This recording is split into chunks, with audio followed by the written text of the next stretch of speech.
Ladies and gentlemen, welcome back to the VoV podcast, Voices of Vic. Today, I am here with Tariq Harney, good friend from hockey. We play hockey together. Tariq, thanks for coming on. How are you? Thank you for having me. Yeah, I'm doing pretty well. Had an interesting week, lots of exams, and lots of student government. Yeah, lots of hockey. So yeah, that's true. Yeah. The VUSAC elections have been getting rolling, getting underway. Yeah, and it's been quite a ride, to say the least. Yeah, I think that pretty much sums it up, to be honest. Basically. Today, I am the producer of the show as well as try to talk. So I got a board over here. Krishna can't make it. And we're going to try to have a nice flowing conversation. And while I not get distracted by this board, I'm going to focus on us talking, but my hands might be doing a bunch of stuff over here. So hopefully it's nice and smooth. We'll just start off by, why don't you tell everyone kind of who you are, who Tariq is, what you study. Just kind of give us an intro. Sure, yeah. So I'm a third-year anthropology and political science double major. I don't really know how I ended up in... anthropology really appealed to me as a discipline just because of kind of my background. Political science I just kind of got into because I'm a bit of a politics junkie and really liked reading about philosophers and their political philosophy. So it kind of just happened. I don't know.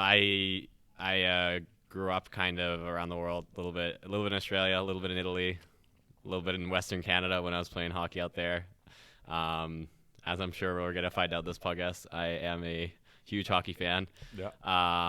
Which is how me and Carter became friends. So it is approaching playoff time for the NHL. We'll talk about it in depth later, but first thing I just want to say is Connor McDavid is not human. Oh, that's I call him McJesus. McJesus, exactly. I think we all do. I don't know. Yeah, it's kind of ridiculous. 30, I think he's like 30 something points ahead of Draisaitl, who's number 2. No, I was reading an article the other day, and and they were saying it's going to be the first 150-point season in 27 years, which is just crazy. Like, especially with how much better goalies have gotten, how much better the gear is, how much faster everyone is. Like, everyone's way better now. There's no guys smoking cigars and eating hot dogs during the intermission anymore. Exactly, except for Phil Kessel. Yeah, Phil Kessel is a relic, but he's amazing. I love Phil Kessel. But I don't like. How do you even talk about McDavid anymore? He's just out of this world. Just for context, in other sports you have like debates of who's the best, right? Yeah. Even in basketball, people argue. Well, like some say it's LeBron, some say it's currently. Some say it's LeBron, some say it's Steph Curry, Giannis, right? Kevin Durant. I don't know if I don't follow basketball too much, but in hockey it's not close. Like it's McDavid by far. I think everyone kind of agrees on that. Yeah, I mean, I think the only player that really comes close to his impact these days is probably, I mean, outside of goalies, because I mean you can get goalie in any game really, but it's probably Cale Makar, who I just love watching. I'm a defenseman. When I watch Cale Makar, the blue line, I'm like, I get so jealous. I'm like, man, I wish I could skate like that. That guy is he's incredible. Yeah. But no, McDavid is just another level. The way he controls the game, like accelerates, it looks so effortless. Completely. Yeah. It's impressive because, like some will argue that the best player is the most complete player. Like they did the player poll for the NHLPA before, and people are saying it's Crosby, whatever, Bergeron. These are guys who can play both ends of the ice, but by far it has to be McDavid. Like even my argument when people will try to say that McDavid's not the best player is that his offense is so incredibly like elite that if he had Crosby's offense and defense, I still think it would be a downgrade from just the insane, crazy offense he has. Yeah, the last couple of seasons has just been incredible. And the thing is, even when you're in his zone, pinning the Oilers in their zone, because again, I mean, well, actually, since they got Ekholm, they've been better. But you can get at them in their own zone. You always just have to be aware because 3 strides and he's gone. Like he's just not human. It happened the other night with LA because he was on the penalty kill. I don't know why McDavid was on the penalty kill, but he intercepted a pass. He went and scored shorthanded. Yeah. Because he literally got that, like you said, 3 strides. He was around the D-man and just blasted on the breakaway. So I mean, the other thing is he also plays a ton of minutes for a Yeah. forward. Like, I think he's at like 22, 23. I don't know. It's like a bunch. I think the top 60 is 30, 40 defensemen, McDavid, another 20 defensemen, and then the next forward. Like he's just impacts the game so much. It's not really fair. it's ridiculous. But yeah. Anyways, we'll dive deeper into that later. Yeah, absolutely. We'll get into that. You are not. You're Italian. Okay, that's. So I was born in Toronto. You're born in Toronto. When I was like 8 weeks old, we moved to Australia. My dad's a university professor, so he got a job in Perth. So we moved there, and we spent like most of the first 10 or so years of my life there. Every couple of years, my dad would have sabbatical, so we'd go do research in Italy, and that's how like kind of the Italy connection came along. So do you have any like Italian like blood? Yeah, like I think on my dad's side, I think like our great grandparents or like great. I'm not sure. Anyway, a while back we have like extended family in Benevento, which is this town outside of Naples. Yeah. In the Campania, it's like kind of southern Italy. I've never met them. I hear they exist. Yeah. Everyone on that side of the family, like my sisters, all my cousins, we all have Italian middle names too. Yeah, So there's some Italian blood, but I wouldn't necessarily say we're Italian. Even when we were living there, I was like, I'm Canadian. I play hockey. I don't really know where that came from. I think it was just like happened kind of. That's interesting. But yeah, I was just like Canadian first. And northern Italy, which is like so Trento, which is kind of in the mountains, like the Prealps. Really pretty place. And my family still lives there. I was there until grade 11, and then I went and played hockey in Banff, Alberta, which was so much fun. Just got to hang out at the rink all day, every day. Yeah. Which like was my dream. That is most Canadian kids. Yeah, dream, I was sure. like, oh my god, how did this happen? Yeah. But no, like I was there for all of middle school, most of high school, in Italy, and like learned Italian, learned to cook pasta. Yeah. So, yeah. Nice. So. Very cool. Has it impacted your character at all, your personality? Like you say you're Canadian first, obviously, but when you're immersed in a culture like that of Australia's or Italy, like do you bring that back to Canada as like I am a person with all these sorts of different backgrounds, or is it more just like I was a Canadian living in these different countries? No, I definitely think this is also because I think I was a kid when I was doing this. So like you're in your formative years. I definitely like I call Trento home. Like I'm Canadian, but like Italy is definitely home. Okay. And it's interesting actually. When I was in Australia, I definitely felt like I was Canadian living in Australia, and I for sure felt I was Canadian living in Italy as well. But it was kind of a different, I don't know, just a different mindset. I'm not. You know, there's probably a lot of psychoanalysis I could do on myself for this. But I think like ultimately like you are the sum of your experiences, and having the opportunity to kind of having the opportunity to like go to school in a bunch of different places, like be thrown into a school where I didn't speak the language definitely was formative. It's interesting. I remember after I went to, I was playing hockey in Alberta. I would come home in the summer, right? And my sister was like, "Wow, you've kind of changed. Like you're such a hockey boy now." I was like, I don't know if I'm gonna take that as a compliment, but sure, yeah. Like, and I think it just happens. Like when you are that, like when you have those intense experiences, when you immerse yourself in a place, it just kind of happens. Yeah. No, absolutely. You applied to U of T. Was there something dragging you back to Canada? Did you apply to other schools in Italy? I did not apply to schools in Italy. Why not? What was the reason? There were a couple of reasons. Probably the most pragmatic was Italy is just not a great job market for young people. And that was like the most pragmatic. If I was going to go to school in Europe, I think it probably would have been Germany or France, but probably Germany because I spoke half decent German when I was in high school because my region, the region I'm living in northern Italy, used to be part of the Austro-Hungarian Empire, so you learn German in school. Yeah. Now my German's shit, but it's fine. But because I did my last 2 years of high school in Canada, I have a Canadian high school diploma, and the Canadian high school is way easier than Italian or German high school, and they are fully cognizant of that at those universities. So I would have had to go back and do like an extra courses to get in, and I was just like, you know what, I don't want to do this. Also, my last year of playing hockey in Canada was like the season ended and it was COVID. It was like March 2020. Yeah. So at that point, I was still thinking I was probably gonna like at least try out for some junior teams out west, see what happened. Right, like I wasn't in a rush to go to school or anything. But there was all this uncertainty. So I spent the summer out in Alberta because my billet family was awesome. They were like, you can hang out with us. Italy sucks right now. Nice. A lot of my friends were there. But at that point, I was like, okay, it's not clear whether junior is going to really start in the fall. And I think a lot of leagues didn't start. And that winter, I had applied for schools anyway, just as a backup, have it, right? No, obviously, yeah. And so I was kind of like, that summer, I was kind of like torn between U of T and McGill, because I was like, I don't really have strong feelings either way. And I think what kind of clinched it was like, but maybe not the best way to make decisions, but I got into the Vic 1 program here, which, I mean, what is Vic 1? That is a good question. I don't know what that is. Like, I thought it was a seminar, like just seminar classes, because I took one. It wasn't a Vic 1 class. That's the thing. I thought it was. Did you take the plenary maybe? I don't know. It was an HPS course. Oh no, HPS. Oh, interesting. Wait, you're econ, right? Yeah, I'm econ. It was in first year. Science of Human Nature was the course. Oh, cool. But it was by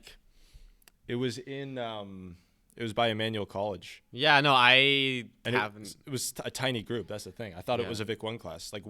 What is that program? Vic 1, you just kind of apply with your entry application to U of T, and it's just it's a first year seminar program pretty much, where you just it gives you like access to profs. Okay, I also think it's like at least a little bit a way for profs to just like find students with interest in their fields that they can use as like research. Use is maybe not the right term, but like as like research recruit for research, right? There's that was like one of the reasons I came here. Also, like U of T was just way more communicative about what was happening than McGill was. And like honestly, I feel like a lot of people can probably relate. During the pandemic, you're like, I just want to know what's happening and like kind of have a plan. True. So that's kind of how I ended up choosing U of T. Absolutely. Also, I have family in Toronto. Like my dad's family's from Toronto. My mom's family lives outside Toronto. It was just like easy. I talked about this with Cal, and I chose U of T. I literally, no thought, went in the rankings on what. World rankings of universities. There's a magazine that does them every year.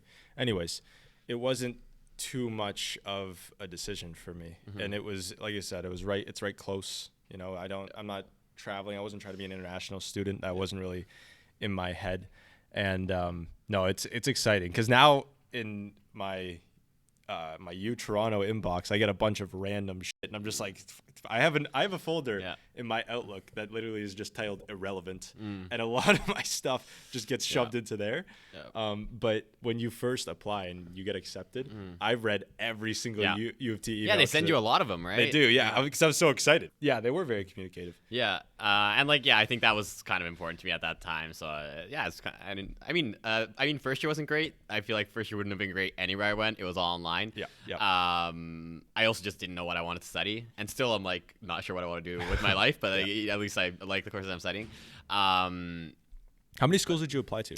I literally just McGill, U of T, and then I applied to Harvard, which was not good for my ego. They taught us to choose a school that you're going to get into, choose one that is like kind of like a challenge, but you think would like meet your standards of academic success, and then choose one that's like really reaching. Like I felt firstly, I think if I knew I was going to 100%, I would have spent more time and applied to a lot more schools. But I was still like fully in hockey mode. I was like, I love what I'm doing right now. I don't see why I wouldn't keep doing it for another year. I like, my parents aren't pressuring me to go to school. I like it. I'm just gonna keep doing this. Completely. But I did like apply for a few, just like, you know, I was like, you know what, I've already taken a year off to play hockey. I might as well just have the option to go. I can always defer. Yeah. And so, I mean, I was quite confident I would get into McGill and U of T. Just like, I mean, that's definitely also having like my own inflated self-assurance or whatever, but I was pretty confident about that. And then like, I thought I had a shot at her. I mean, I don't know. I didn't think I was going to get in, but I was also like, there's why always not? a seed. Why not? I was like, you know what? You never know. Might as well hope. shoot your shot. Maybe. Yeah, shoot your shot. Maybe. So, yeah, I was like, you know what? Send it. Let's go. Yeah, obviously didn't. But I was like, I was perfectly happy with going like McGill or U of T. I was like, those are good schools. I also was like, I haven't lived on the East Coast of Canada. It could be interesting. Like, it's kind of where I was born. A lot of my family's from there. Like, for sure. Yeah. I also was thinking about McGill. I didn't apply there, but because I went to French school my whole life, right? I wanted to, like, I was considering McGill because McGill's an English school, yeah. So, or I don't know, maybe they do both bilingual, but it's in the heart of Montreal, and I wanted to kind of immerse myself in that area because my obviously favorite team is Montreal for of course, hockey. And we should not be friends. We shouldn't. We got the biggest Boston fan here, and me, a Habs fan. The worst part is that I'm a Habs and a Leafs fan. That's like double rival with him. Yeah. So I don't know how. I mean, they're rivals with each other. I don't know that's how the you thing. manage Yeah, that. People get upset. Yeah. My uncle's the biggest Leafs fan. He doesn't like the fact that I can just cross to whatever team I want. It's kind of unfair. I might ask you this. Who did you go for in that pandemic series? The Montreal. Okay. Montreal is my number one team. Anytime they play against each other, obviously, like, if Toronto's clinched and Montreal needs a win to get into the playoffs, and Toronto needs a win, then it depends on the scenario. But 99% of the time, if they're against each other, I'm cheering for Montreal. Oh, makes sense. It was still a difficult series to watch. Oh, I actively enjoy watching the Leafs lose because like a lot of my favorite watching hockey memories are watching the Bruins shit on the Leafs in Game 7. Yeah. Literally, I'm not even kidding. You're gonna get a few haters out here. Sometimes when I'm like when I'm having a bad day, I'm like, I'm gonna go watch. It was 4-1, and I'll be like, I'm gonna go watch that 2013 game highlight. But by the time that series happened, I was feeling bad for the Leafs. I'm like, it's not even fun beating them anymore. I got to go to Game 6 of Bruins Leafs in 2019, the year the Bruins went to the finals. Nice. And I just remember like the Leafs were like up 3-2 in the series, and the Bruins had not been playing well that series, and I thought the Leafs were gonna get over the hump. And it was so weird because like at the game, everyone, all the Leafs fans were so depressed, and the game hadn't even started. I was like, what is going on, guys? Now I can see why the Leafs always lose. Yeah. They know it's coming. Yeah, and I was like, guys, even if you lose today, you have another shot, right? Yeah. Like hockey's random enough that even if you aren't the better team, and I think there's an argument to be had that they were the better team that series, you're gonna get lucky at some point, like, or your goalie's just gonna get hot, or like that's why I'm afraid of the Leafs this year, because they've had so much bad luck and like just bad karma that eventually it's gonna totally flip for them, and they're gonna have like a puck go off a skate and deflect into the top corner in Game 7 in overtime, and it's gonna work out for them anyway. It's the dream, because this year would be perfect, right? You're against Tampa Bay in the first round, they've been to the finals 3 years in a row, first team to ever do it in the salary cap era. They beat you last year, so you take them out. Yeah. Round 2, Boston, the nemesis who've been wrecking you year after year. You take them out. I don't know who would be one of the greatest teams of all, possibly the greatest regular season team of all time this year. Didn't they not break their franchise? They broke their franchise record, and like they very possibly could break the regular season wins record and points record. That's unreal. I think that they're outpacing the Lightning, the 2019 Lightning. Yeah. They got swept in round 1. Let's not talk about that. Forget about that. I think Boston's smarter than that. I think also people forget about that series. A couple things. The Columbus Blue Jackets were not your typical 8th seed. They traded for Matt Duchene at the trade deadline. Matt Duchene in 2019 was like a very high-end number 2 center, low-end number 1 center, and he was playing second line for them. Yeah. That was huge. I think they picked up someone else. I'm forgetting. They definitely Curtis Lazar, and there might have been someone else. Anyway, that Columbus team was really good. They had Artemi Panarin. They had Seth Jones, Zach Werenski. Did they have Bobrovsky in that? Bobrovsky, yeah. When Bobrovsky used to be good. Yeah. That team was actually good. They were more of like they could have been a top 4 team if that team was together the whole season. Yeah. But then also in that series, Victor Hedman got injured. Victor Hedman's insane. I forgot about that. He is the best defenseman of the last until Makar came into the league. He was the best defenseman, and like even now, there's like he an can argument compete with him. Yeah. So I don't think that's going to happen to the Bruins, at least not in the first round. Yeah. You never know in hockey, but they might get goalied by Sorokin or something. That would really suck because I hate the Islanders. But yeah, hope for the best. We'll see. Would you rather? It's probably going to be Pittsburgh, if I had to guess. Ideally, it would be Pittsburgh because I think that team is running on fumes and their GM is like terrible. How do you like the playoff setup right now? Like the wild cards? Would you rather 1 versus 8?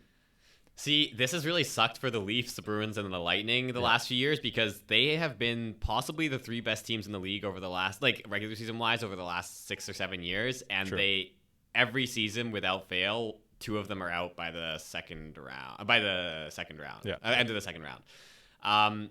Like I understand the argument that at least we're getting these series instead of not getting them at all, but it's also for fan bases like you want to see. It's painful when your team loses in the conference finals or whatever, but it's easier than watching them lose in the first round. I think 100%. I don't know. Actually, now that I was really sad when the Bruins lose in the Stanley Cup Finals, which has happened twice now in my lifetime. They're epically bad in Cup Finals. I think they're like 6 out of 21 or something, which is really really bad. Nice. But yeah, I don't know. Actually, I might take that back. I after Game 7 of the Blues Bruins series in 2019, I skipped practice that day. I mean, it was June, so it was like a chill practice. But like my roommate came back, and I was just like lying in my bed with like my pillow over my face. It was rough. I know the pain. Pain because Montreal takes out the Leafs. Huge comeback round 1. Sweeps Winnipeg, which I didn't think was possible. Then they take out Vegas, which everyone was. This is where Montreal's run comes to an end. Vegas is an actual contender, blah, blah, blah. But then Tampa Bay happened. 3 losses in a row. They got that one nice, miraculous win at home in Game 4. And then Game 5, it wasn't enough. I mean, that Tampa team is really, really good. Like they're also $18 million over the cap. Yeah, exactly. I mean, using that as an excuse. But. No. That trust me, I'm happy to use that as an excuse. Tampa. It's annoying how good Tampa has been over the last little while. Yeah. But you have to admire their team building, I guess. 100%. Also, they're so dirty. I hate Kucherov. A great player, but it's crazy. I mean, I know Marchand's worse. I get it. He's had a worse pass, but right now they're equally dirty. Like they're both gonna spear guys, like 100%. That's true. That's a good point. He's like the Montreal's supervillain right now because what did he say? Oh yeah. He was like drinking a beer or whatever. I don't even remember. I didn't even give it the attention. He's like, didn't he say we knew we were gonna win or something? I don't know. Yeah, he's like, you guys actually thought we were gonna lose. 4 in a row, something like that. Or after Montreal's win, he was like they were acting like they won the cup. Yeah, that's right. I forgot about that. Yeah, that's funny. Yeah. We'll circle into a different topic here. Sure, go for it. I wanted to ask you about Vic Divestment. Oh yeah, okay. I am seeing posts everywhere on Instagram of this red face with eyes that says all eyes on Vic. I don't know what's going on. I'm actually very confused. So I'm sure there are other people who equally are in a state of confusion. What is happening? What are people like mad about? So let's see. I guess I'll give a little bit of background. So like Vic is obviously where should I start? Okay, Vic has a huge endowment. Some of that is invested in fossil fuels. U of T has a even bigger endowment. Some of that is also invested in fossil fuels. In 2021, they said we're going to divest, which just means like take all your money out of investments in direct fossil fuels. And within 10 years, I think by 2030 or whatever, we'll be out of indirect investments in fossil fuels, which pretty much just means we're going to take the money out of like mutual funds and whatever other investment strategies they have. I'm not a financial, I don't know, more or less. Anyway, that's the gist of it. Vic is a federated college, so they don't have to do what U of T says because they control their own finances. Yeah. Are they the only college that does that or no? No, there's Trin and St. Mike's as well. Right. So Vic has not done that, and the president, so U of T's president had unilateral power to just say they were going to do that. Vic doesn't because the Board of Regents is the highest decision-making body at Vic. Yep. And convincing 37 people to do something instead of one is harder. Much more difficult. Usually. Especially because Victoria University is, like, their fiduciary duty is to make sure that Victoria University is, like, a solvent. Or, like, and obviously the most unfortunately, the most profitable market right now is oil and gas, and has been for a long time. Right. Especially in an economic downturn like we've had with inflation and everything, it's not super easy to pull out your investments. I'm not justifying them not divesting, to be clear. So anyway, there's been a lot of student-led protests, like students, because there's a couple of reasons why, like, I think students think divestment is important. Firstly, I think for a lot of students, it's like a very emotional issue. Like climate change is really scary. Right. And so it can be really hard to separate like the financial reality that is investment and divestment from the fact that like the university can do something and they're not doing it. Why is this happening? I see. And part of that is like bureaucratic inertia. Part of it's like there's also people on the board I'm sure who are like, yeah, I don't want to, like, students are dumb, like, no, leave. Which is not great. But anyway, so no, so students are justifiably frustrated and they want to see change, and they should. There's a pretty long history of student activists getting a lot of good work done. Yep. Universities tend to be the more liberal institutions in our society just because the clientele is the more liberal, tends to be the most liberal in our society because they're young and idealistic. Well, we are young and idealistic usually, right? And more open to change. So like that's I think one of the areas where divestment is really can really be helpful, like on a more like macro scale, because obviously like our entire financial market is kind of like a confidence game, right? Mm-hmm. Like so the idea is if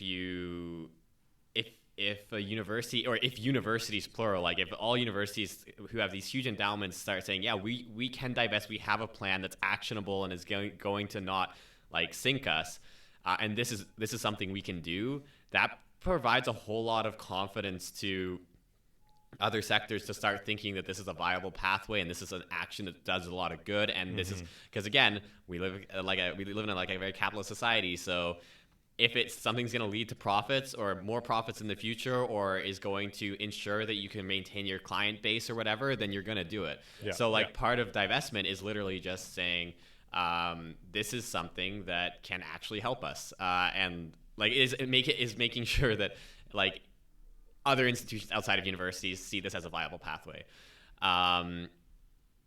So that's kind of like I was in the overall situation. Yeah. As far as Vic has been very like mainly miss. I was gonna say hit or miss, but it's been mainly miss with their divestment strategies because it's kind of non-existent. On the other hand, we do have a new president this year, President McEwen, who I've enjoyed interacting with, and I think has, at least from my experiences with her, has been very pro-divestment, has said this is something she wants to do, which is, again, I wasn't involved in student government last year, so I don't really know, but like my understanding is that was not the case in the past. So that's really good for students, like that we have our president who actually wants to listen to students and understands why students care so much about this issue. Yeah. On the other hand, I totally agree with the people who are occupying Old Vic right now in that direct activism can have a lot of impact because because it makes sure that not just the student, like not just the administration or the people you're fighting against are aware of an issue and like continually made aware of it, but also your student body. And look, I fall somewhere in the middle on like, do I think it's effective right now? I don't want to say skeptical. I think I have a maybe it's naive of me, but I think I have a fairly favorable impression of President McCune, and I do think that the board has decided they're going to take action on divestment, and I also think it's going to be a long process, which is why, again, direct activism is good because it reminds everyone of this. It also is a way, as a way of community building, right? Like, there's a lot of students who see it as a really big issue, and they're kind of scared, and they don't really know what to do. And doing something as a community can have a real impact that way, because it reminds you, like, you're not alone. This is something other people are going through. This is something other people are frustrated with. They're also. I could put on a couple of notes because I have a lot of thoughts on this. I've talked to a lot of my friends about it. I'll ask you about the because it's obviously for profit. Yeah. Where are the profits going of Vic's those investments? I don't know that because that's confidential. Are they reinvesting it into the okay? I guess it's confidential. Yeah. If you had to guess, like, do you think that they're reinvesting it into Vic? Because that would be not the worst thing. Or do you think it's just the guys at the top pocketing it? I don't think the guys at the top are okay. This is like also kind of the problem is I don't think everyone. I mean, I don't understand all the finances. I think a lot of people that's the same way. There is a lot of. So, for example, the endowment, you can't actually spend the endowment. You can spend, like, the $500 million endowment that Vic has isn't $500 million that they're just spending. It's $500 million that they invest, and then they can spend the proceeds of, which is different. It's, like, very different, right?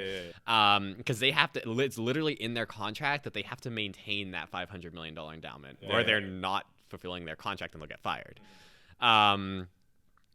At least that's I'm like 99% sure that's how that works. They got I just registered this in my brain. $500 million. That's Vic's endowment, which comes from the Methodist Church, United Church. Sorry. Okay, most from the church. It's okay. Most of it. I see. Because Vic used to be is a Methodist college. Yeah. It used to be. I don't know. Look, and again, that's another thing. Like, it's also totally fair for students to feel like.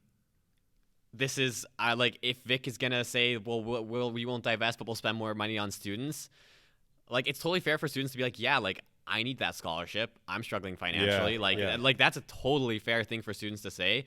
I mean, my argument would be like, yeah, like that. It becomes down to prioritization. Also, that's not a good faith argument by the administration because Vic owns so much property on Bloor Street, some of which is empty. There is the opportunity to make up funds in other places, not through students.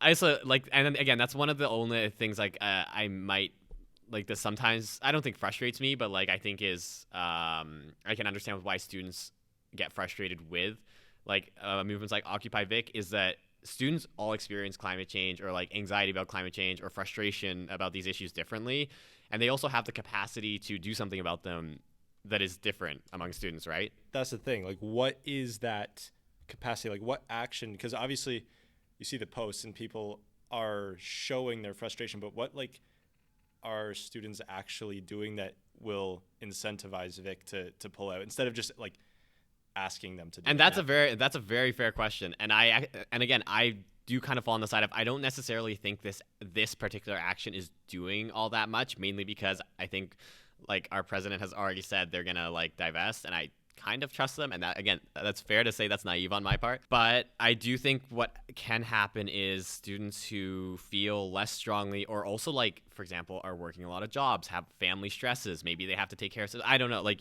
if you are able to go sleep over there and spend a lot of time there, that is amazing, and like it's great, and we need people who care and have the time and the energy to put into issues like climate change and divestment. But that's just not the reality for a lot of students. And it doesn't mean they don't care about divestment or don't care about climate change. It just means that they have other priorities, and that's just part of like managing your life, right? And so it's just I guess where I'm trying to go is like it's about making sure that this type of activism doesn't alienate students who believe in it as well and just don't have the capacity to contribute at this moment. Okay, got it. So like you said, new president, and she's doing her best to side or to, I guess, complete the wishes of the students. Now, I don't doubt that she wants to, like, just from what you're telling me, like I bet that she's very she even personally would like to divest, but like you said, the Board of Regents is the highest governing body at Vic, and I mean, we already talked about how that is like there's like 4 positions for students on there, and that really doesn't even do much when you have 37, 36 other. Yeah, I think the 37 includes the students, but it includes the students. Okay, yeah. sorry. Yeah. Or 36. I can't remember, but yeah. Anyways, they're like she can't do what she's trying to do without their permission. Yeah. You know what I mean? No, exactly. And again, that is why stuff like this is important. Yeah. I mean, yeah, you can argue it's pissing them off, but like, you know what? If that's going to piss them off, then that's kind of on them. Right. Students have always been activists and will continue to be activists. I think there's always going to be active students, right? Like that's just Obviously. kind of when you're young and idealistic, it just happens. Yeah. So I don't really think that's like, I mean, you know what? Yeah, she's gonna have to convince them, and I think the board has, I believe, like decided they're gonna move towards divestment. I don't know. I'm not on the board. No. But we'll find out soon enough. I think there's a board meeting in mid-April. So Got it. We'll see. Yeah. We'll see. And in 10 years, they're pulling out of indirect invest. Like, what is that? That's U of T. What does that mean? U of T saying that. Yeah. So Vic apparently doesn't have any direct investments in fossil fuels. They have 3.5. I believe I think President McEwen said they had 3.5% of their endowment invested in fossil fuels, indirectly in fossil fuels, and no direct investments. What is indirectly? Like, isn't everything kind of indirectly? Because you need like oil kind of. Yeah. In a way So for example, let's say. I'm not saying Vic is invested in this or anything. I'm just saying, let's take Air Canada. Air Canada uses fossil fuels, right? That's not an indirect investment, to the best of my knowledge. That's not an indirect? Yes, to the best of my knowledge, that doesn't count as an indirect investment. Now, I see. Don't quote me, but I'm like 90. Like, I'm pretty sure.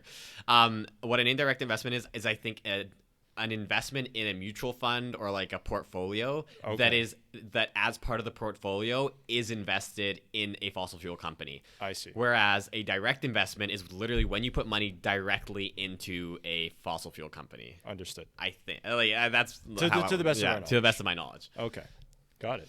That's interesting. Yeah, no, I mean it's and again, I think this should be something that students are aware of, and like ideally the board is educating students about this because you want students to be financially literate and understand these issues, right? Because some days there's going to be some students on the board as well, like sure. as non-students, right? So it's an interesting topic, but got it. And this will be my last question about this. I don't know if you even know, but who makes up the Board of Regents, not counting students? Like, is it all church people? So to the best of my knowledge, I think it's like 40-50% are like church people. Okay. Then there's a bunch of, I think there's some financial advisors. There's like the Vic Bursar, our president, maybe some other people. I'm not totally sure who's on it. There are a lot of church people on there as far as I know. Yeah. Yeah. That is Vic Divestment, everybody. You're in the know. Yeah. You understand it's more than a red picture in your Instagram feed now. It is an actual, it seems like a movement. This is something it is a movement. That students are pushing. Yeah. And we'll see what happens. Sorry, I was gonna wrap up, but last question. Yeah. This should be the last question. If I think of more, we'll see. Okay. On divestment? On divestment. We'll talk about other stuff. Okay. But if Vic does divest, they pull their money out of the indirect fossil fuel investments, the mutual funds, whatever. They're obviously in it because it is profitable. That's why they're in it. I don't think they're in it just because they want to pollute the earth. Like, they're in it because it makes them money. Yeah. Will Vic see a drawback in certain, I guess, benefits that the college or students receive? Like, if the students are pushing and saying, we don't want you guys investing in this because it's bad for the earth, whatever, they'll say, okay, we'll pull out, but now you don't get a good Ned's Cafe. We got to get rid of the food there because we can't afford to do it. I mean, realistically, I think probably the answer to that is yes. I, again, don't have access to Vic's finances or anything, but the reality is fossil fuel fossil fuels is the most profitable investment on the market right now. Yeah. And again, like, I'm sure there are ways to do a good transition into green portfolios, and like, I hope they do. Yeah. But, and again, that has also been the implication by like the admin has been like, yeah, if we do this, there's probably going to be a rise in student fees. I mean, again, that's they're not really directly correlated, but yeah, I mean, I think the short answer to that is just yes. Like, probably there will be a financial hit being taken, and there's also an argument to be made that like Vic should have because of their other investment opportunities, like they're like a property, all the property, they should be able to mediate that. But again, I don't have access to their finances, so I can't really say for sure. Yeah. But I would imagine if you're pulling out of the most profitable sector in the market, there's going to be a financial hit being taken. 100%. And which, like, I think at the end of the day, will it come down to a vote? Like, because there was on the VUSAC elections page, there was at the very last question was Vic Pride asking for, it was like an extra like 70 cents. Which you should all vote for because Vic Pride needs more money. Yeah. And it was an extra like 70-cent investment. Mm-hmm. Is this going to be something that maybe happens with divestment too? Are they going to say like, okay, students, we're going to have to pull out of this thing. Do you want us to do this even though you're going to have to pay more money? Because that could be what happens. I don't think they're not going to ask students. They're not going to ask students. I would be very surprised if they did. I don't. Okay. I don't see why they would really. Because it's a bigger thing than a club. Because Vic Pride is like a club, no? Well, Vic Pride is a levy, and the reason they need more funds is because as a levy, they're vastly underfunded, and they can't do the programming needed to support their student body. So yes, please vote yes in the Vic Pride for the Vic Pride levy fee increase. It's still open, right? Well, we'll get to that, I guess. We'll get to that. Yeah. That's actually we'll just transition to that right now. Sure, so that's divestment. Let's talk about VUSAC. Yeah. The election page, or the elections in general, have been a mess. What has been going on? Yeah, I think that's like the place to start. Is just I know it's frustrating, not having. Not knowing what's really going on with the elections, there being a lot of issues with the voting. I know a lot of students weren't able to vote. I know there has been some frustration with some candidates. There have been a lot of appeals. I would just say, like, look, our CRO. This is a really busy time for students. I'm sure everyone can relate. I've been swamped with essays. I'm sure other people are swamped with assignments. You have other things going on in your life. At the end of the day, student government is an extracurricular, and like you need to protect yourself first. So again, our CRO has done a great job. It's a big job, probably one in the future needs to be done by more than one person, I would argue.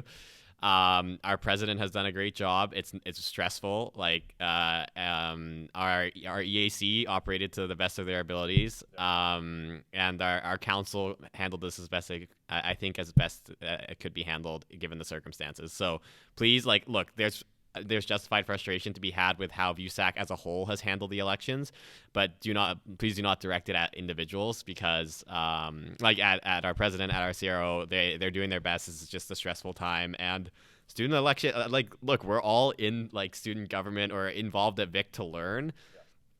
No one's run an election before. No one's been the president of a VUSAC before, right? These are first time experiences. You're learning on the way. It's just something. These things happen, and it's good that it's happening here because honestly you learn from your mistakes. So yeah, you're running for Board of Regents. Where did your interest in student government come from? Yeah, so I kind of got involved this year just because I was curious about the Vic community. Really, one of my you actually interviewed Callan earlier this semester. And we would talk about this stuff last year, and I was like, you know what? Why don't I get involved? I love politics. Yeah. I want to meet more people at Vic. This seems like a good place to start. So I ran for counselor this year. I've been a counselor. I've been on VUSAC. Been involved with VCAA and everything, and yeah, and so it's been a fun experience. I would recommend you don't have to get involved with VUSAC, but get involved with a club or a levy. It's like everyone at Vic is really great. It's an easy way to make friends, make community, find new interests. The decision was made by, I believe, our CRO. Our EAC in like conjunction with our president and our CRO to extend the voting period because many students hadn't been able to vote. So it was just the best way to resolve the question. This election has had a number of issues. The voting site has not worked for a lot of people.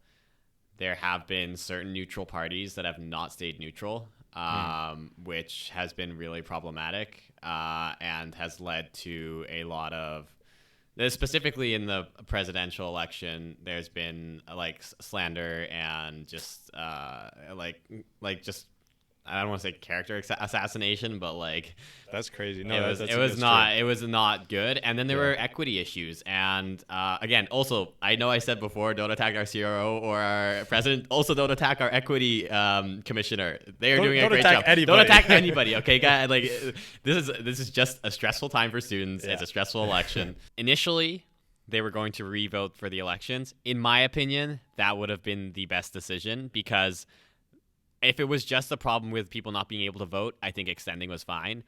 But I think there were real problems with neutrality with certain members at Vic who openly supported people. That's what I was going to ask you about. Yeah. Neutral parties are club and levy heads. Club and levy heads. I'm sorry, no, club heads were not neutral this election, if I'm not mistaken. But like Don's, levy heads, VUSAC members, including myself, I'm a neutral party.